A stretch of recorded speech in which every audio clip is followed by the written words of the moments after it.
dust kicked up from the wagon wheels hung in the air like a crimson curtain against the setting sun.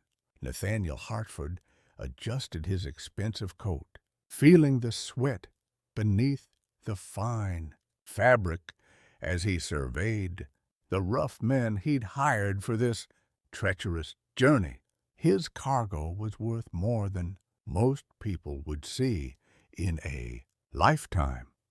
Silk from the Orient, fine whiskey, and most importantly, a strong box, filled with enough gold to buy half of San Francisco.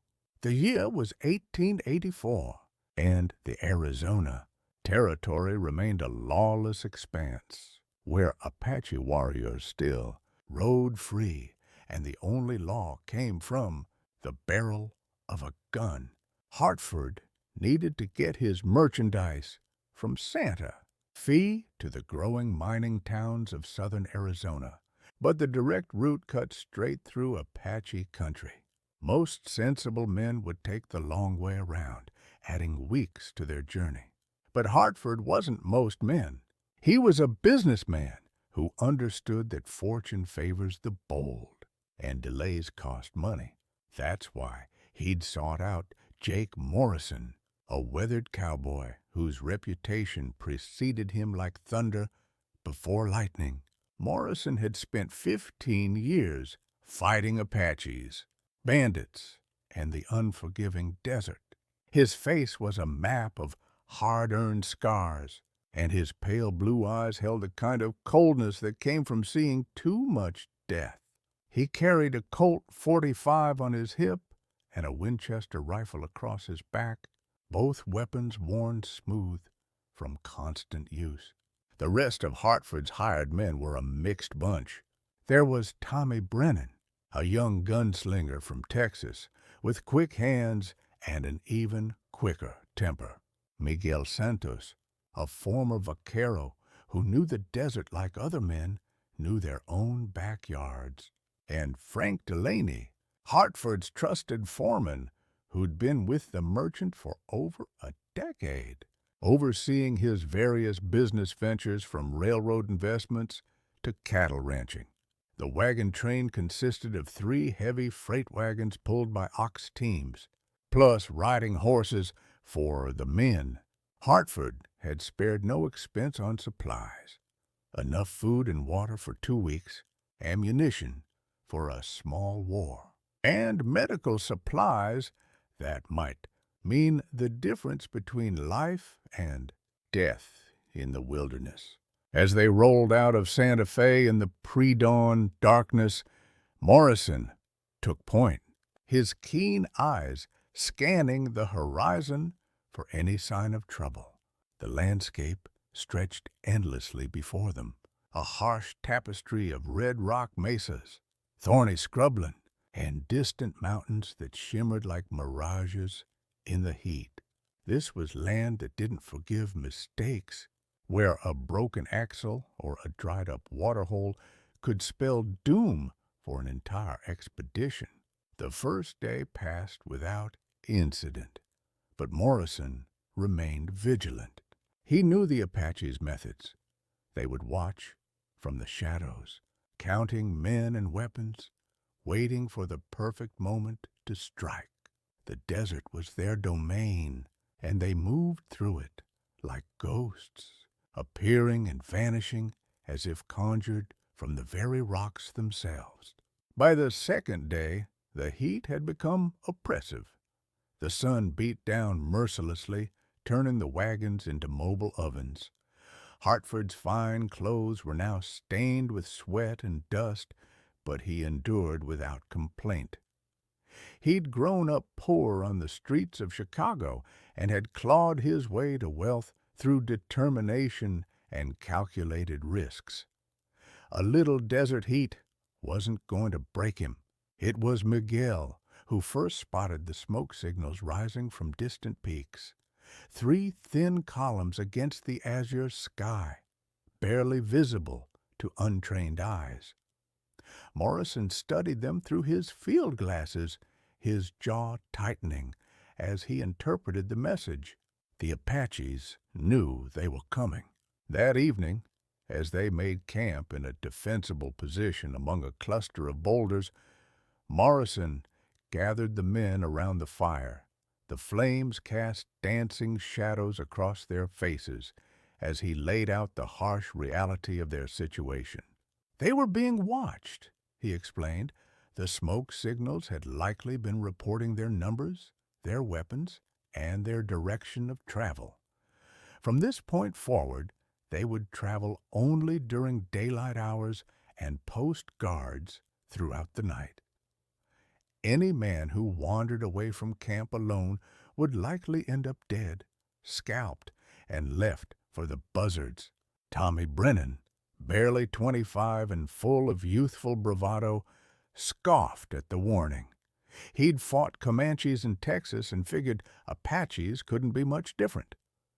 Morrison's cold stare silenced his objections before they could fully form. This wasn't Texas, and these weren't Comanches. The Apache were masters of desert warfare, and they fought by rules that white men often learned too late to survive. The third day brought their first real test. They were crossing a narrow valley when Morrison spotted movement on the ridges above. Just a glimpse of brown skin and dark hair before it vanished again. He signaled for the wagons to halt and gathered his men. The Apaches were positioning themselves for an ambush. The valley ahead narrowed to a bottleneck where the wagons would be vulnerable. Morrison made a quick decision that would either save their lives or get them all killed. Instead of continuing forward into the trap, he ordered the wagons to turn around and take a longer route through rougher terrain. Hartford questioned the decision, worried about the delay and the extra wear on their equipment. But Morrison's authority in matters of survival was absolute. They would take the hard way around, even if it meant risking broken wheels and lame oxen. The detour added 2 days to their journey and nearly cost them a wagon when one wheel cracked on the rocky ground. Frank Delaney proved his worth by organizing repairs with the efficiency of a man who had solved countless problems in his years working for Hartford. They fashioned a makeshift splint for the wheel, using lumber from their spare supplies and strips of leather cut from saddle gear. By the time they rejoined the main trail, the Apaches had vanished like morning mist. Morrison knew better than to assume they'd given up. They were simply waiting for a better opportunity. The fourth night brought a different kind of danger. A violent thunderstorm swept across the desert with the fury of nature unleashed. Lightning turned the sky into a battlefield of light and shadow, while thunder rolled across the landscape like cannon fire. The rain came down in torrents, turning the hard-packed earth into treacherous mud. They huddled under their wagons, trying to stay dry while the storm raged around them. Hartford found himself sharing shelter with Morrison, and for the first time, the gruff cowboy opened up about his past. He'd lost a wife and daughter to an Apache raid 7 years earlier. They'd been living on a small ranch in New Mexico when the war party struck. Morrison had been away on business, and by the time he returned, there was nothing left but ashes and graves. That tragedy had hardened him into the man he was today, a professional survivor who took dangerous jobs because he no longer had anything left to lose. He didn't hate the Apaches for what they'd done. He understood they were fighting for their homeland against invaders, but understanding didn't erase the pain or the cold determination that drove him to excel at violence when necessary. Hartford listened without judgment. He'd learned long ago that every man carried his own burdens, and those burdens often shaped them in ways that outsiders couldn't understand. Morrison's loss explained his methodical approach to danger and his absolute refusal to take unnecessary risks with other people's lives. The storm passed by morning, leaving behind a landscape transformed by flowing water and blooming desert plants that had waited months for rain. The air smelled clean and fresh, charged with the energy of nature's renewal. But the delay had cost them precious time, and their water supplies were running lower than Morrison liked. The fifth day brought them to a crucial decision point. Their original route would take them past a known water source, but intelligence suggested it might be controlled by bandits. The alternative was a longer path through even more desolate country with no guaranteed water for another 3 days. Morrison studied his maps while the others waited. The bandit-controlled water source was at a place called Skeleton Creek, named for obvious and ominous reasons. The bandits were led by a man called Razor Pete, a former Confederate soldier turned outlaw who commanded a gang of deserters and murderers. They were brutal but predictable. They wanted money and supplies, not necessarily lives, if their demands were met. The Apaches, on the other hand, remained an unknown quantity. They might attack, they might not. But if they did decide to strike, it would be swift, violent, and decisive. Hartford made the businessman's choice. Deal with the predictable threat rather than the unknown one. They would approach Skeleton Creek and attempt to negotiate passage with Razor Pete's gang. The creek lived up to its grim reputation. Bleached bones scattered around the waterhole told stories of travelers who'd made poor decisions or bad bargains. Razor Pete himself was a scarecrow of a man, tall and thin with wild hair and eyes that held too much madness. His gang numbered about 15 men, all armed and looking hungry for trouble. The negotiation was tense but straightforward. Pete wanted half their supplies and $100 in gold for safe passage. Hartford countered with a quarter of their supplies and $50. The haggling continued for an hour while both sides sized each other up, hands never far from weapons. Morrison remained silent throughout the negotiations, but his presence spoke volumes. Pete's men had heard of the legendary gunfighter, and none of them seemed eager to test their luck against his reputation. In the end, they settled on a third of the supplies and $75 in gold. Expensive, but cheaper than a fight they might not win. As they filled their water barrels and watered their animals, Morrison noticed something troubling. Frank Delaney was having a quiet conversation with one of Pete's men, passing something that looked suspiciously like money. When confronted later, Delaney claimed he was just buying information about trail conditions ahead. But Morrison's instincts told him otherwise. They left Skeleton Creek with full water barrels but lighter supplies and a growing sense of unease. Morrison shared his suspicions about Delaney with Hartford, but the merchant defended his longtime foreman. Delaney had been with him for over a decade and had never given cause for suspicion. Surely Morrison was being overly cautious. The sixth day brought them into the heart of Apache country. The landscape became even more forbidding. Towering buttes of red rock, narrow canyons that could hide an army, and endless stretches of desert that seemed to mock human ambitions. The heat was becoming unbearable, and water consumption was higher than calculated. Miguel Santos proved invaluable as their guide through this hellish terrain. His knowledge of desert survival kept them alive when the trail became nearly impossible to follow. He found shade during the worst heat of the day and located small seeps of water that weren't marked on any map. Tommy Brennan was suffering the most from the harsh conditions. The young Texan's bravado had evaporated under the relentless sun, and he was showing signs of heat exhaustion. Morrison ordered frequent rest stops and insisted that Tommy drink water even when he claimed he wasn't thirsty.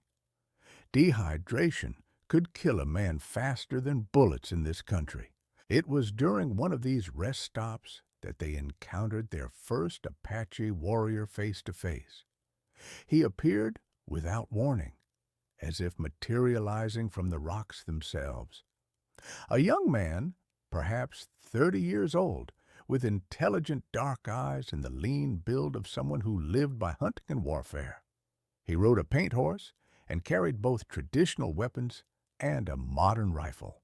The warrior approached under what appeared to be a flag of truce, a white cloth tied to a stick. Morrison stepped forward to meet him while the others remained near the wagons, weapons ready but not drawn. The conversation was conducted in a mixture of Spanish, Apache, and hand signs. The message was simple but ominous. They were trespassing on sacred ground. The wagon train could turn back now and leave with their lives, or continue forward and face the consequences. The choice was theirs. But there would be no further warnings. Hartford wanted to continue despite the threat. He'd come too far and invested too much to turn back now. But Morrison was calculating odds that didn't favor their survival. The Apaches had chosen this time and place to make contact for a reason.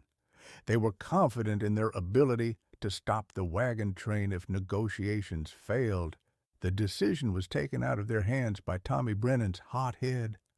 Despite Morrison's clear instructions to remain calm, the young gunslinger took the warrior's confident demeanor as a personal challenge.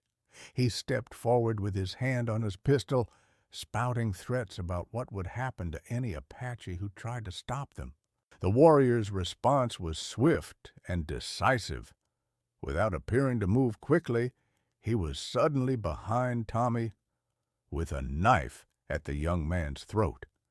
The message was clear. Apache warriors were not impressed by bluster and bravado.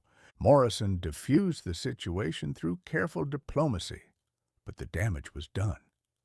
The warrior released Tommy with obvious contempt and rode away without another word. They had made an enemy when they might have negotiated safe passage. That night, they made camp in a defensive position and prepared for trouble. Morrison set up overlapping fields of fire and assigned guard rotations that would keep sentries awake and alert throughout the night. But the attack, when it came, wasn't what anyone expected. Frank Delaney's betrayal revealed itself in the darkest hour before dawn. As Morrison was checking on the guards, he found one of them unconscious and bound. Delaney had struck a deal with both Razor Pete's gang and somehow representatives of a different Apache band led by a war chief named Broken Lance. The plan was elegant in its treachery. Delaney would drug the guards and signal the attackers when the camp was most vulnerable. In exchange, he would receive a share of Hartford's gold and safe passage to Mexico, where he could disappear forever. His decade of loyal service had been a long game, waiting for an opportunity like this to secure his fortune. But Morrison's suspicious nature had saved them. He'd noticed the guard's strange behavior and investigated instead of returning to his blanket. The alarm he raised came just in time, as both bandit and Apache forces began their coordinated attack. The battle that followed was fierce and desperate. Razor Pete's men attacked from the west, while broken lances warriors came from the east, trying to catch the wagon train in a crushing pincer movement. Morrison's defensive preparations paid dividends as the attackers found themselves facing concentrated firepower from protected positions. Hartford proved he was more than just a soft businessman. He handled a rifle with competence and courage, standing his ground when lesser men might have broken and run. Miguel Santos fought like the experienced warrior he was, his intimate knowledge of the terrain helping him outmaneuver enemies in the darkness. Tommy Brennan redeemed himself for his earlier foolishness by displaying remarkable accuracy with his pistols. The young Texan moved between defensive positions, reinforcing wherever the line was weakest and keeping the attackers from overrunning their camp. The battle raged for 2 hours, from before dawn until the sun was climbing into the morning sky. The turning point came when Morrison managed to work his way around the attacker's flank and eliminate several key leaders with precision rifle fire. Without effective coordination, the assault began to falter. Frank Delaney's betrayal ended with poetic justice. Attempting to flee with a portion of Hartford's gold, he was caught between the opposing forces and cut down by crossfire from both sides. His body fell beside the strong box he'd died trying to steal, a fitting monument to greed and treachery. By full daylight, the attackers were withdrawing, leaving behind nearly half their number dead or wounded. The wagon train had survived, but at a cost. They'd expended most of their ammunition and lost 2 of their oxen. Miguel Santos had taken a bullet in the shoulder but remained functional. More critically, their water supplies had been damaged in the fighting. Morrison assessed their situation with the cold calculation of a man who'd survived similar crises. They had perhaps 2 days' worth of water remaining, and at least 3 days of travel to reach the next reliable source. The math was simple and brutal. They probably wouldn't make it unless they found water or reduced their numbers. Hartford made the hardest decision of his business career. They would abandon most of the trade goods and load the wagons with only the most valuable items: the silk, some of the whiskey, and, of course, the remaining gold. Everything else would stay behind to lighten their load and conserve water for the animals. The sacrifice was painful, but necessary. Thousands of dollars' worth of merchandise was left scattered across the desert floor, a feast for scavengers and a testament to the harsh mathematics of survival. But the decision probably saved their lives. They made better time with the lighter loads, but water remained their primary concern. Miguel Santos, despite his wound, proved invaluable as their desert guide. He led them to a small seep hidden in a rocky canyon that provided just enough water to keep them alive. The sight of the seep was almost miraculous, a tiny trickle of water emerging from solid rock, surrounded by a small patch of green vegetation in the otherwise barren landscape. They spent half a day there, resting the animals and refilling their water containers while Miguel's wound was properly cleaned and bandaged. It was at this refuge that they encountered their most unexpected ally. An elderly Apache man emerged from the rocks, walking slowly with the aid of a carved staff. He was clearly very old, his face lined with decades of desert sun and wind, but his eyes remained sharp and intelligent. Morrison tensed for another confrontation, but the old Apache made peaceful gestures and approached with obvious friendly intent. Through a combination of Spanish and sign language, he introduced himself as Many Horses, a medicine man and keeper of tribal wisdom. The conversation that followed was unlike anything Morrison had experienced in his years of conflict with Apache warriors. Many horses explained that Broken Lance was considered a renegade by the tribal council. The war chief's alliance with white bandits was seen as dishonorable and contrary to traditional Apache values. Many horses offered them safe passage through Apache territory in exchange for a promise that Hartford would speak truthfully about Apache people when he returned to civilization. Too many whites saw all Indians as savage enemies, but the reality was far more complex. There were honorable men and criminals among both peoples. Hartford readily agreed to the bargain. His experiences had already changed his perspective on the indigenous peoples of the Southwest. He'd seen both the nobility of many horses and the ruthless pragmatism of Broken Lance. Like white society, Apache culture contained the full spectrum of human nature. The medicine man's protection proved genuine. For the remaining days of their journey, they saw Apache scouts watching from distant ridges, but no hostile moves were made. The invisible escort was both reassuring and unsettling, a reminder of how completely the Apaches controlled this harsh landscape. Tommy Brennan used the remaining travel time to recover from his earlier heat exhaustion and reflect on the lessons he'd learned.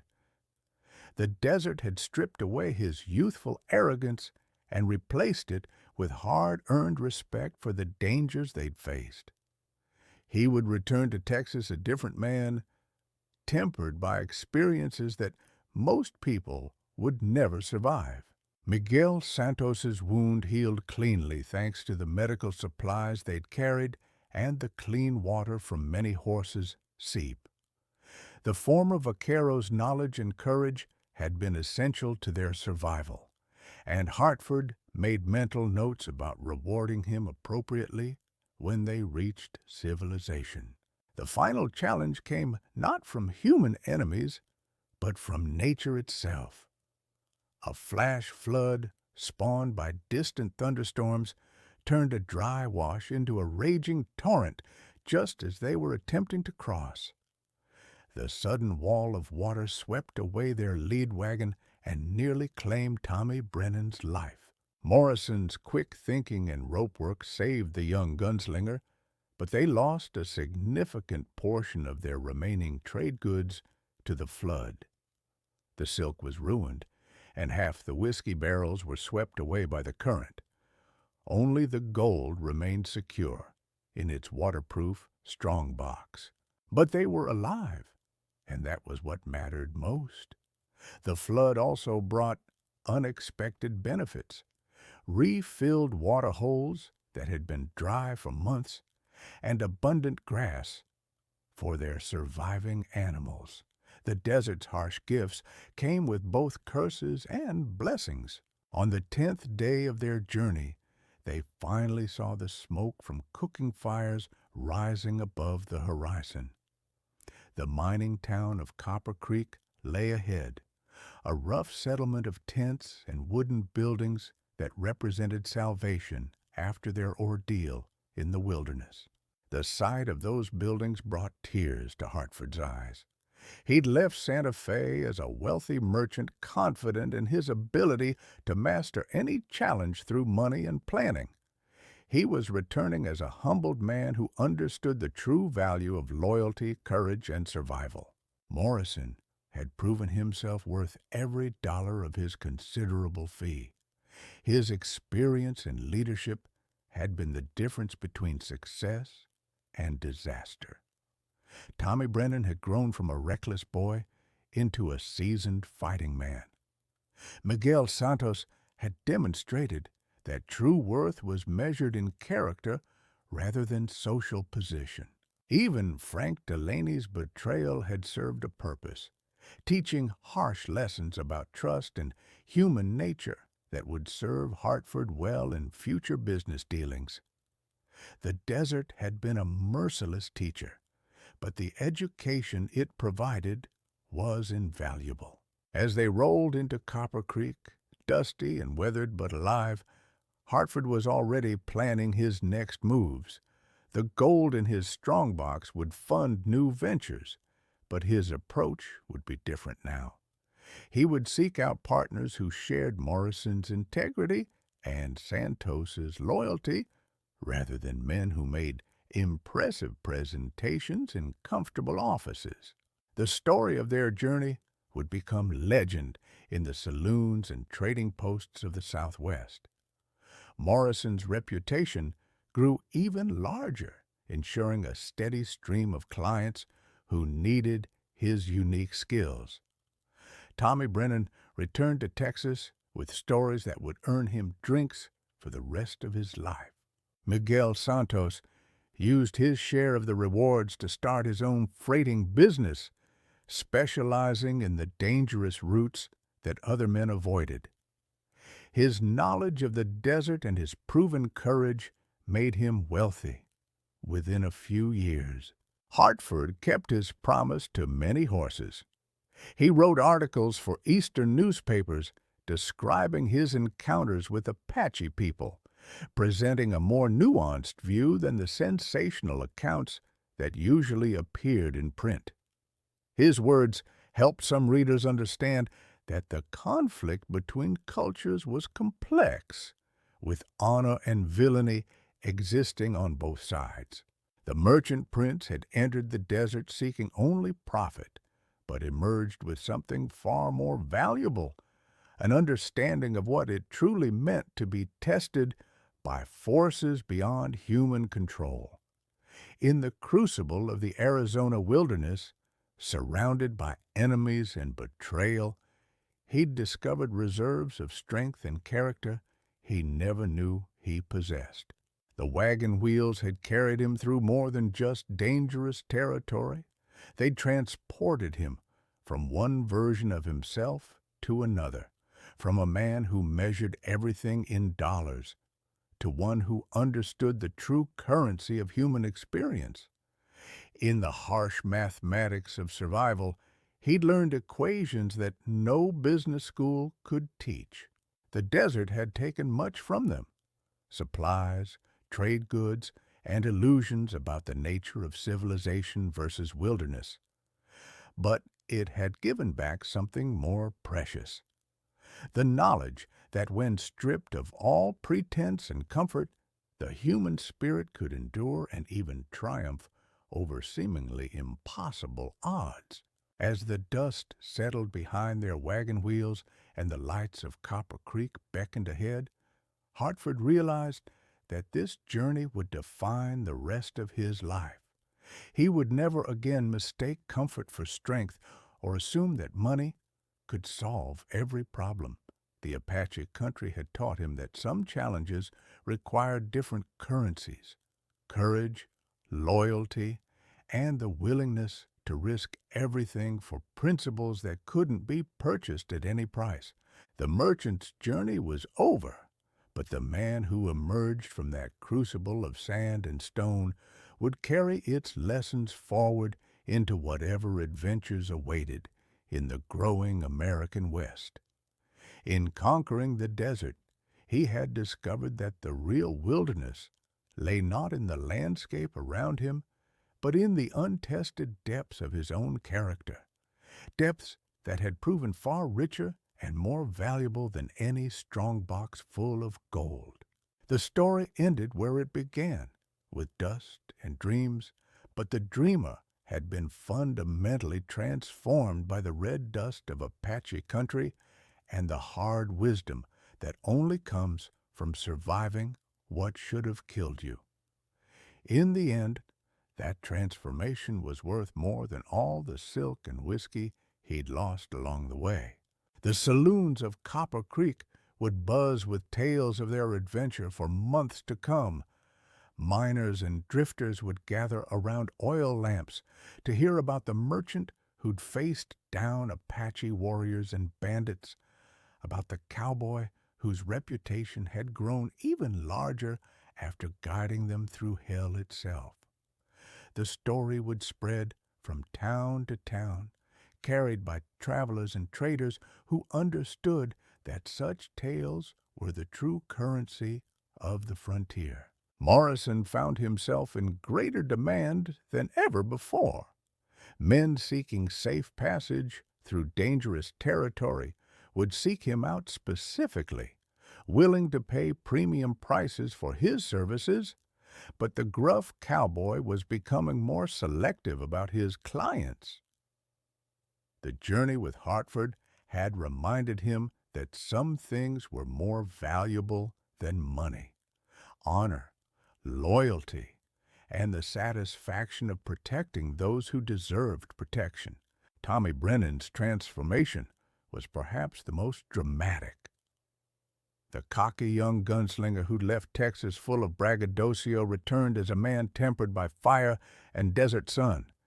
His quick draw remained as deadly as ever, but now it was backed by wisdom earned through genuine hardship. He would become a town marshal within 2 years, using his hard-won experience to keep peace in communities that balanced precariously on the edge of civilization. Miguel Santos parlayed his desert expertise and newfound wealth into a freight empire that would span the Southwest. His company specialized in routes that other carriers considered too dangerous, and his reputation for getting cargo through intact made him wealthy beyond his wildest dreams. More importantly, he treated his employees with the same loyalty that Morrison had shown him, creating a business built on mutual respect rather than exploitation. Hartford's transformation extended far beyond his personal character.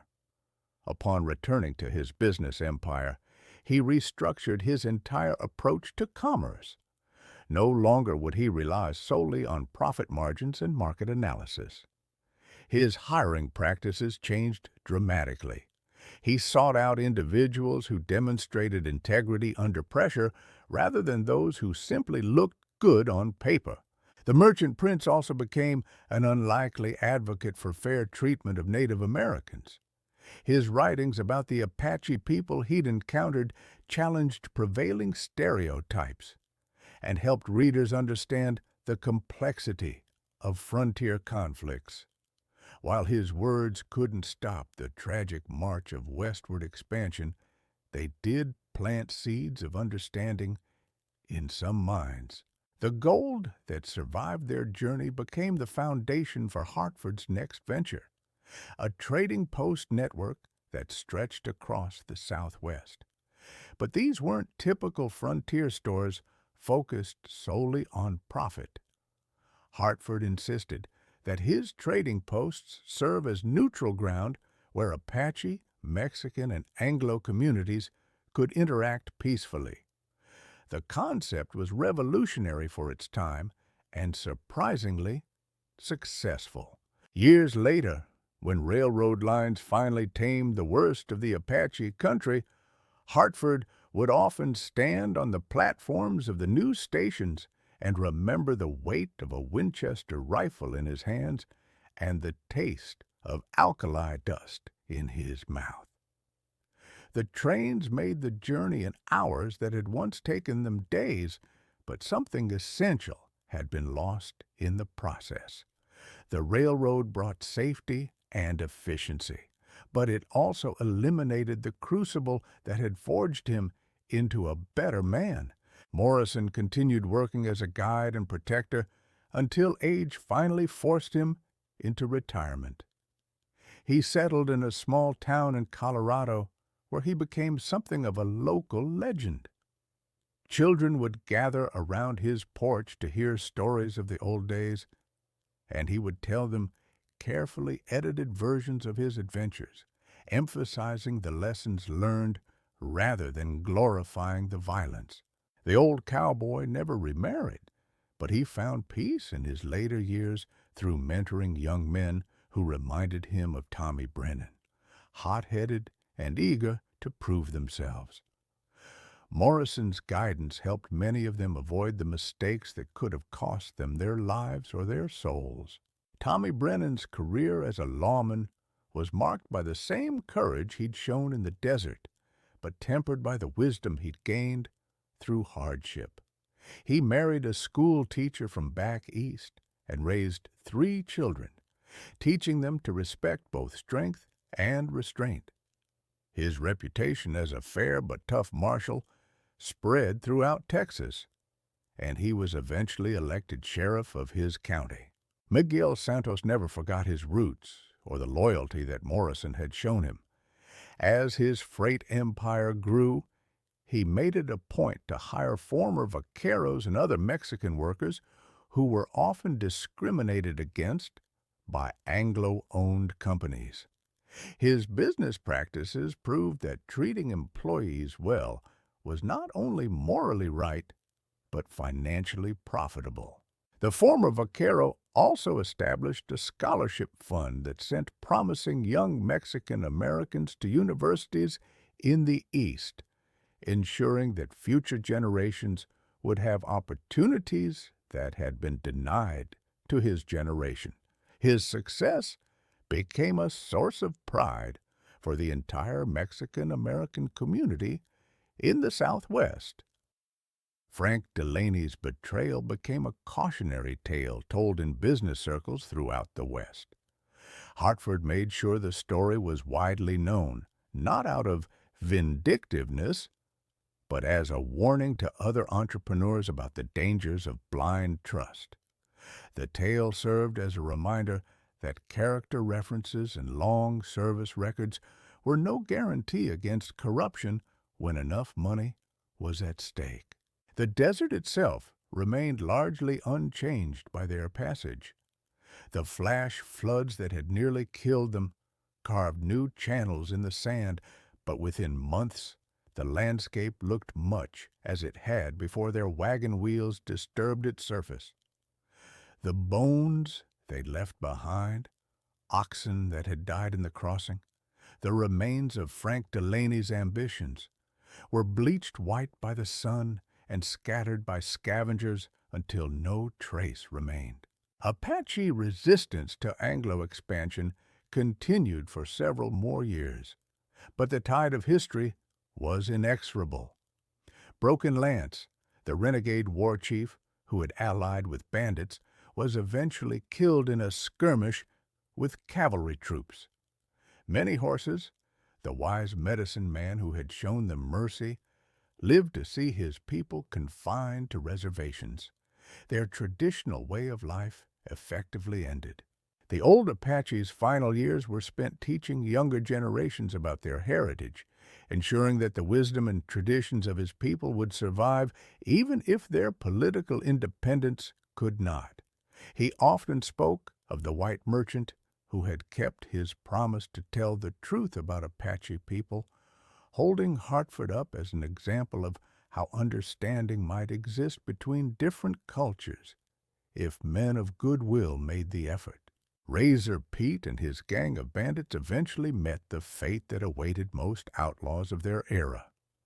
Some were killed by rival criminals, others by law enforcement agents, and a few simply disappeared into Mexico, never to be heard from again. The waterhole at Skeleton Creek remained dangerous for several more years, until territorial authorities finally established a permanent garrison nearby. The route that Hartford's wagon train had pioneered eventually became a recognized freight road, marked with wooden signs and supported by relay stations. But it never lost its reputation for danger, and smart travelers continued to hire experienced guides like Morrison when attempting the crossing. As the frontier gradually gave way to civilization, the stories of those early crossings took on an almost mythical quality. The harsh realities of desert survival, Apache raids, and bandit attacks were romanticized in dime novels and traveling shows, but for those who had actually lived through such experiences, the reality remained vivid and sobering. Hartford often reflected on how the journey had changed not just his own life, but the lives of everyone who had shared that crucible of sand and stone. Tommy Brennan's transformation from reckless youth to responsible lawman, Miguel Santos's rise from hired hand to successful businessman, Morrison's evolution from a man driven by loss and revenge to one who found purpose in protecting others. Even Frank Delaney's betrayal had served a purpose in the larger story. His treachery had tested the bonds between the survivors and ultimately strengthened them. His death had served as a stark reminder that greed and betrayal carried their own punishment in a land where survival depended on mutual trust and loyalty. The merchant prince's business empire continued to grow and prosper. But Hartford never forgot the lessons learned in Apache country. He remained personally involved in the hiring and training of his employees, looking for signs of character that couldn't be found in any ledger book or reference letter. His success became legendary, but those who knew him best understood that his greatest achievement wasn't financial. It was becoming the kind of man who could inspire loyalty from people like Morrison and Santos. In his later years, Hartford would sometimes dream of that journey, reliving moments of terror and triumph that had defined his transformation. He would wake remembering the weight of responsibility for other men's lives, the taste of alkali dust, and the sound of Apache war cries echoing off canyon walls. These weren't nightmares, but treasured memories of the time when he had discovered what he was truly made of. The western frontier continued its inexorable march toward tamed civilization, but the lessons learned in its dying days remained relevant for generations to come. The story of the merchant's journey became part of the larger mythology of American expansion, a reminder that true wealth wasn't measured in gold or goods, but in the character forged by facing impossible challenges with courage and integrity.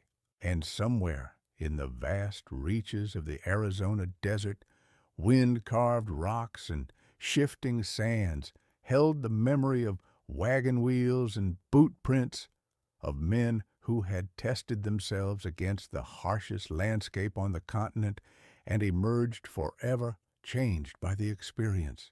The desert kept its secrets and its lessons, waiting for the next generation of dreamers brave enough to risk everything in pursuit of something greater than mere survival.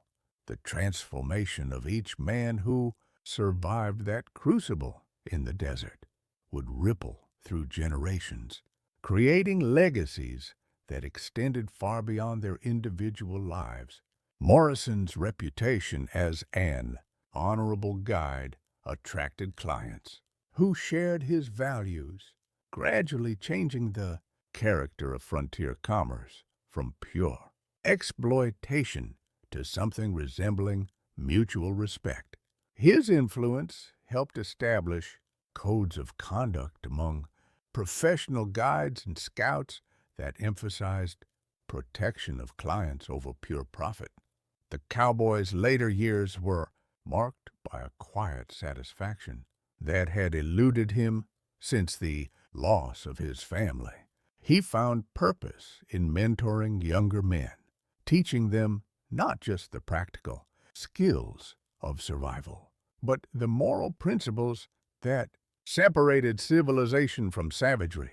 His small house in Colorado became an unofficial academy for frontier guides, where hard-earned wisdom was passed down through stories told around winter fires. Morrison's students carried his lessons throughout the expanding West, establishing a network of reliable men who could be trusted with other people's lives and fortunes. This informal brotherhood of professional guides helped countless settlers and merchants cross dangerous territories safely contributing to the peaceful development of regions that might otherwise have been soaked in blood. Tommy Brennan's evolution from hot-headed gunslinger to respected lawman became a template for taming violent frontier towns. His approach emphasized de-escalation when possible, but decisive action when necessary. The young Texan's reputation for fairness attracted quality deputies and discouraged the worst troublemakers from testing his resolve. The marshal's success in bringing order to chaotic communities caught the attention of territorial governors who began recruiting similar men for positions throughout the Southwest. Brennan's methods, combining genuine courage with strategic thinking learned in the Apache desert, proved more effective than the heavy-handed brutality that characterized many frontier lawmen. His marriage to the school teacher from back east created a partnership that strengthened both law enforcement and education in their community. She established schools that taught not just reading and arithmetic, but also the kind of character development that created responsible citizens.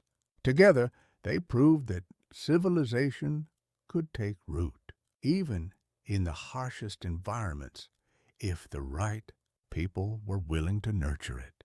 Miguel Santos's business empire became a model for ethical commerce in a region where exploitation of workers was commonplace. His freight company's reputation for reliability and fair dealing attracted contracts from major mining operations and territorial governments. More importantly, his success demonstrated that treating employees well was not just morally right, but economically advantageous. The former vaquero's influence extended beyond his own company through the network of former employees who eventually started their own businesses using principles they'd learned working for him. This created a web of interconnected enterprises throughout the Southwest that operated on foundations of mutual respect and shared prosperity, rather than zero-sum competition. Santos's scholarship program sent dozens of young Mexican Americans to universities in the East, creating a new generation of educated professionals who returned to serve their communities as doctors, lawyers, teachers, and business leaders. This investment in education helped bridge cultural divides and created opportunities for peaceful cooperation between Anglo and Mexican populations. Hartford's transformation from profit-focused merchant to enlightened businessman had perhaps the widest impact. His trading post network became centers of intercultural commerce where Apache, Mexican, and Anglo communities could interact safely. These neutral zones helped prevent many potential conflicts through economic interdependence and mutual understanding. The merchant's writings about Apache people challenged prevailing stereotypes at a time when most Eastern newspapers portrayed all Indians as savage enemies. His eyewitness accounts of Apache honor and intelligence, particularly his description of the medicine man, many horses, helped some readers develop more nuanced views of Native American cultures. Hartford's business practices influenced other merchants and investors who recognized that ethical operations could be more profitable in the long run than purely exploitative approaches. His success in building lasting relationships with diverse communities created competitive advantages that pure capital couldn't duplicate. The ripple effects of their desert journey continued to spread through subsequent decades as the American West completed its transformation from frontier to settled territory. The railroad eventually connected every major town, but the character of those communities had been shaped by men like Morrison, Brennan, Santos, and Hartford, who understood that true civilization required more than just technology and commerce. Frank Delaney's betrayal continued to serve as a cautionary tale in business circles, but it also highlighted the importance of the loyalty demonstrated by the other men. Their willingness to risk their lives for each other, even in the face of seemingly hopeless odds, became part of the mythology of the American frontier. Stories that inspired future generations to value honor over mere survival. The Apache people, despite their eventual confinement to reservations, preserved the memory of encounters like the one with Hartford's wagon train. Stories passed down through oral tradition kept alive the complexity of relationships between cultures during the frontier period, challenging simplistic narratives of inevitable conflict. Many horses lived to be over 90 years old, spending his final decades as a keeper of traditional knowledge and a bridge between his people's past and their uncertain future. His decision to spare Hartford's wagon train was remembered as an example of the wisdom that could prevent bloodshed when honorable people chose understanding over violence. The water hole at Skeleton Creek eventually became a legitimate way station as territorial authorities established regular patrols and built a small fort nearby. The bones that had given the place its ominous name were finally buried properly, symbolically closing the chapter on the lawlessness that had once made such locations deadly traps for unwary travelers. Razor Pete's gang was eventually broken up by a combination of military action and bounty hunters, but their brief alliance with Broken Lance represented the kind of opportunistic violence that threatened to consume the frontier. The failure of their attack on Hartford's wagon train demonstrated that organized resistance by prepared defenders could overcome even coordinated assaults by superior numbers. The desert landscape itself remained largely unchanged despite the human dramas played out across its surface. Flash floods continued to carve new channels through arroyos. Summer storms brought brief periods of blooming life, and winter cold tested the endurance of all living things. But the land also preserved evidence of human passage. Wagon wheel ruts carved deep into stone, the foundations of abandoned camps, and grave markers left by those who didn't survive their encounters with the wilderness. Archaeological evidence of Hartford's journey would eventually be discovered by scholars studying frontier commerce routes. Fragments of Chinese silk buried in sand, pieces of broken whiskey bottles, and metal artifacts from their abandoned trade goods provided tangible proof of the calculated risks taken by entrepreneurs who gambled their fortunes against the challenges of distance, weather, and human conflict. The route pioneered by their wagon train became a recognized freight road marked by territorial surveys and supported by way stations established at key water sources. But even with these improvements, the crossing remained dangerous enough to require experienced guides and careful preparation. The desert had been mapped and marked, but it had not been tamed. Future travelers along that route would find evidence of earlier passages, the remains of campsites, discarded equipment too heavy to carry, and occasional graves marking spots where the desert had claimed its victims. These silent monuments served as reminders that conquest of the wilderness had been purchased with human courage and sacrifice.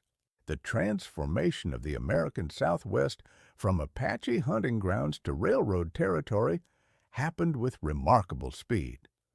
But the character of that transformation was influenced by individuals who chose to act with honor rather than mere expedience.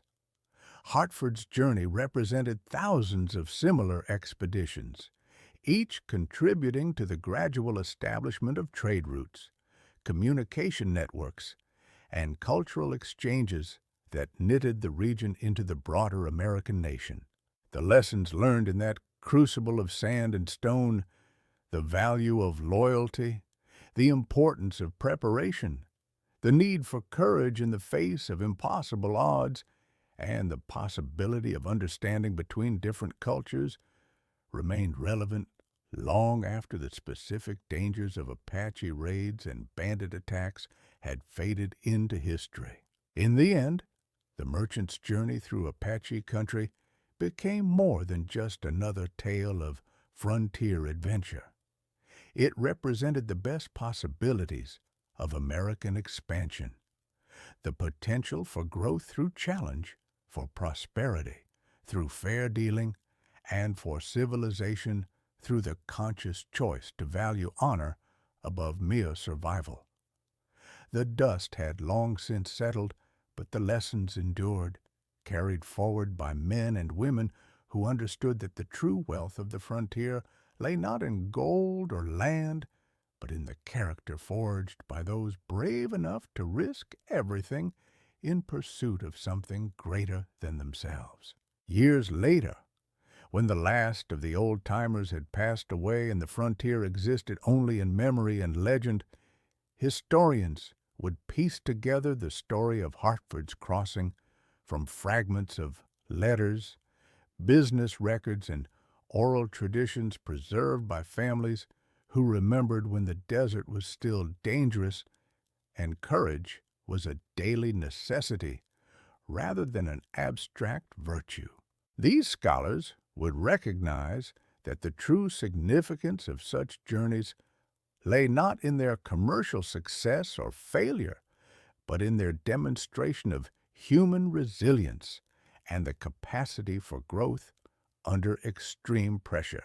The merchant who entered Apache country seeking only profit had emerged as a man who understood the deeper values that made civilization possible, and that transformation, repeated thousands of times across the frontier, had shaped the character of the American West more profoundly than any amount of gold or railroad track.